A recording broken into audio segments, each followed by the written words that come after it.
என்னாகமம் 27ஆம் அதிகாரம். யோசேப்பின் குமாரனாகிய மனாசேயின் குடும்பங்களில் மனாசேயின் குமாரனாகிய மாகீரின் மகனான கிலேயாத்துக்கு பிறந்த ஏபேருக்கு புத்திரனாய் இருந்த செலப்பியாத்தின் குமாரத்திகளாகிய மக்லால், நோவால், ஓக்லால், மில்கால், திர்சால் என்பவர்கள் வந்து ஆசரிப்பு கூடார வாசலிலே மோசேக்கும் ஆசாரியனாகிய எலெயாசாருக்கும் பிரபுக்களுக்கும் சபை அனைத்திற்கும் முன்பாக நின்று, எங்கள் தகப்பன் வனாந்திரத்தில் மரணமடைந்தார். அவர் கர்த்தருக்கு விரோதமாக கூடின கோராகின் கூட்டத்தாரில் சேர்ந்தவர் அல்ல.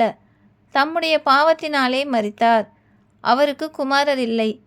எங்கள் தகப்பனுக்கு குமாரன் இல்லாததினாலே அவருடைய பேர் அவருடைய வம்சத்தில் இல்லாமல் அற்று போகலாமா?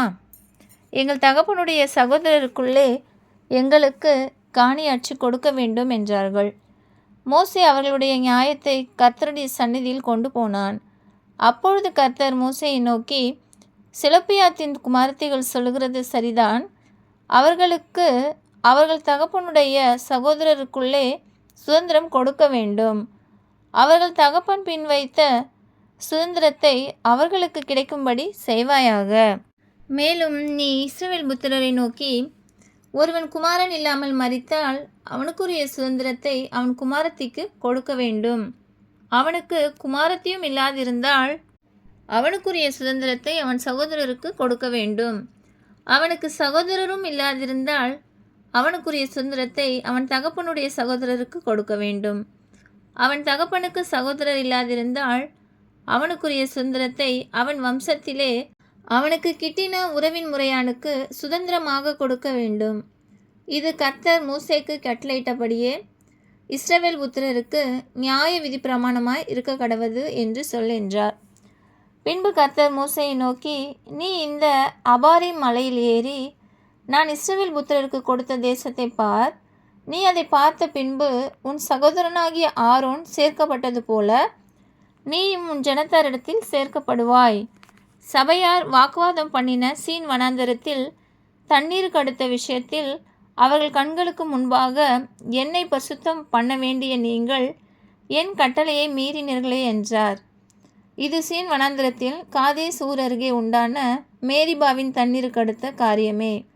அப்பொழுது மோசே கர்த்தரை நோக்கி, கர்த்தருடைய சபை மேய்ப்பன் இல்லாத மந்தையைப் போல் இராதபடிக்கு அந்த சபைக்கு முன்பாக போக்குவரத்துமாய் இருக்கும்படிக்கும் அவர்களை போகவும் வரவும் பண்ணும்படிக்கும் மாம்சமான யாவருடைய ஆவிகளுக்கும் தேவனாகிய கர்த்தர் ஒரு புருஷனை அவர்கள் மேல் அதிகாரியாக ஏற்படுத்த வேண்டும் என்றான்.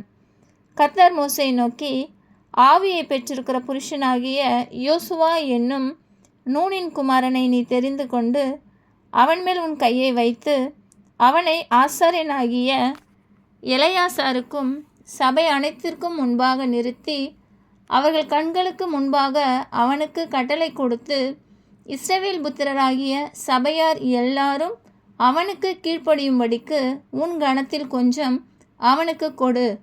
அவன் ஆசாரியனாகிய எலெயாசாருக்கு முன்பாக நிற்க கடவன்.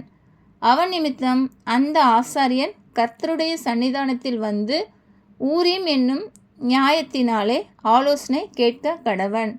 அவருடைய கட்டளைகளின்படியே அவனும் அவனோடு கூட இஸ்ரவேல் புத்திரராகிய சபையார் எல்லாரும் போகவும் அவருடைய கட்டளைகளின்படியே வரவும் வேண்டியது என்றார். மோசே தனக்கு கர்த்தர் கட்டளையிட்டபடியே யோசுவாவை அழைத்து கொண்டு போய் அவனை ஆசாரியனாகிய எலெயாசாருக்கும் சபை அனைத்திற்கும் முன்பாக நிறுத்தி அவன் மேல் தன் கையை வைத்து கர்த்தர் தனக்கு சொன்னபடியே அவனுக்கு கட்டளை கொடுத்தான். ஆமென்.